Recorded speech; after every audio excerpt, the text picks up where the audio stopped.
3811. Now, Sally Yates, you may recall, was Deputy Attorney General during at least part of the Obama administration. She's a left-wing kook.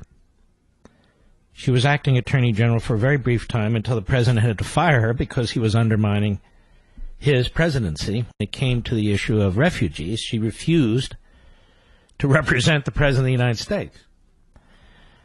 She got a high five from Andrew Weissman, who's now the number 2 so-called special counsel investigator. And he also appeared at the Hillary Clinton victory party. Of course, she lost, but didn't matter. And there's at least part of the cabal right there. Now, also turns out we learned that she signed certainly the first FISA application for a warrant against, among others, Carter Page. That application failed to provide sufficient amount of information to the judge about the source of the dossier and who paid for it. That's Sally Yates. And so bad is she that Joe Scarborough thought that she should come on his show. And let's take a look, or listen, at what the two geniuses had to discuss. Cut 2, go. Obviously, the Trump administration, Donald Trump himself, accusing the Obama administration of improperly targeting his campaign for an investigation. What's your response to everything you've heard over the weekend? Well, obviously, I'm not going to comment on the specific facts there. It's really up to the Department of Justice to decide what information should be made public with respect to that. But, I think what we're seeing here is the president has just taken his all-out assault on the rule of law to a new level. And this time, he is ordering up an investigation of the investigators who are examining his own campaign. That's really shocking. Wow, that's so shocking. He's trying to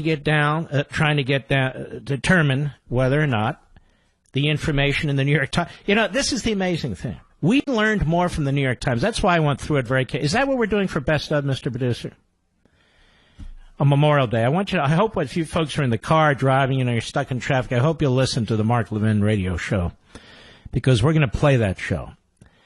Where here I am minding my own business, and we find that article. It's popped out mid to late afternoon, and we go through it line by line by line.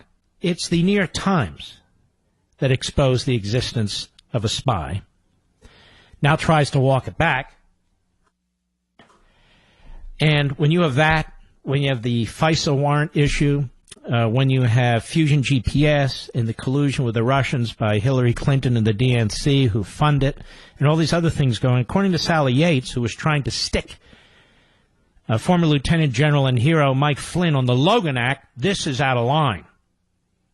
She is a disgrace.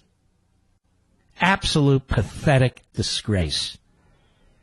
And so is Joe Scarborough, with that bulbous W.C. Fields nose of his. And that Deliverance banjo-playing kid on the bridge look-alike of his.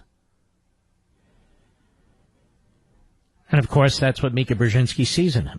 She loved that movie, apparently. Cut 2, go. Tell us what sign or what moment... Now, the slow-talking, dumb-sounding voice you hear is Joe Scarborough. Go from the top. Cut, what is it? Oh, now we're on Nick Conforso. Who the hell's Nick Conforso? Is he in the round table?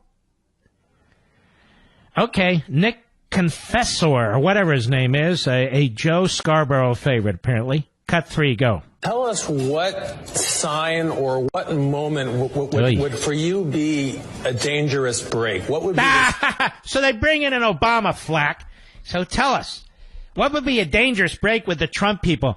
You know what? This is so disgusting. I'm not even playing this jerk anymore. This propaganda TV. You want to know Russia TV? There's your Russia TV right there.